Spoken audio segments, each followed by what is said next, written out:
Alrighty, folks.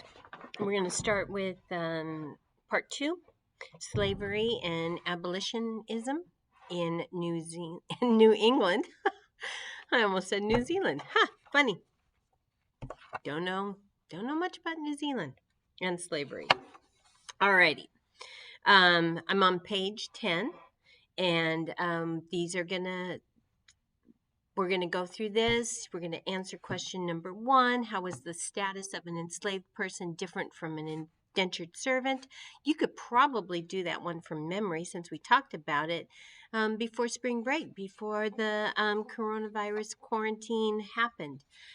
Anyway, I'm going to start reading this and, watch it if you need to. Colonists in New England not only participated in the slave trade, but owned slaves as well. The first slaves in New England were Pequot Indians captured in the Pequot War in 1637. So this is with that Puritan expansion. This is King Philip Metacom's wars to stop the Puritans.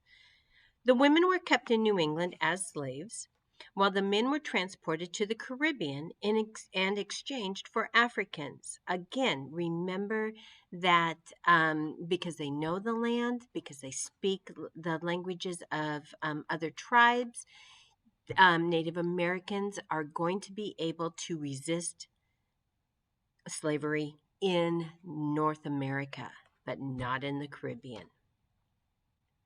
The presence of enslaved people and the labor they provided changed New England's economy from a purely subsistence one, where work supports life at a basic level, to the kind of varied and expanding economy that later formed the foundation of the new United States. Here's a Bostonian, Emmanuel Dowling, 1642, a quote from him. Quote, "To prosper, we must have a stock of slaves to do all our business," end quote. Enslaved Africans in New England. Whites, blacks, and Indians in New England each held different statuses before the law. White people were free, but many whites worked under contracts called indentures that required them to labor for others for a fixed number of years. Some whites agreed to be indentured servants in order to repay the debt from their passage from New England to North America. Others were forced into indentures when they were convicted of a crime, orphaned, widowed, or otherwise unable to support themselves. Indentured servants often worked as hard as slaves, but they had documents that defined the length and terms of their service. The condition of blacks and Indians was worse. While some blacks were free people or indentured servants, the majority were slaves. Enslaved Africans had no paper specifying the terms of their service and no expectation that it would ever end. They served for life. Indians occupied a status somewhere in between whites and blacks. Most were free, though some were indentured, and others were slaves. Indians' circumstances were rarely as bad as those of enslaved Africans, but they too faced persistent prejudice and discrimination. Different colonies worked out the length of definitions of slavery. Different colonies worked out the legal definitions of slavery at different times and in different ways. There were some consistencies, however. Before the law, a slave was both a person and a piece of property owned by another person.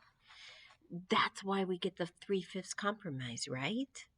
Because it's this weird status of being a human being, but being property. Makes for crazy laws, makes for crazy thinking. In New England, enslaved persons could testify in court, though not against white people. In a few places, enslaved people could own property, but slaves were also taxed as property, like cars or homes are taxed today. They were considered possessions rather than people. This is why the northern states will agree to that three-fifths compromise. They will think, hey, the South has more people, that brings in more representation into the House of Representatives. Those people will also be taxed. So the national government will get more money. Well, that was what they were thinking, but that never happens because those Southern representatives will veto, will not allow any tax increases. Those bills, those ideas will never get approval because the South has so many representatives, they'll vote it down every time. So that three-fifths compromise ends up to be a losing compromise for the northern states. Alrighty. White servants were never taxed, so a clear distinction between whites and blacks arose. Whites could not be slaves, and therefore will never be taxed like they are property.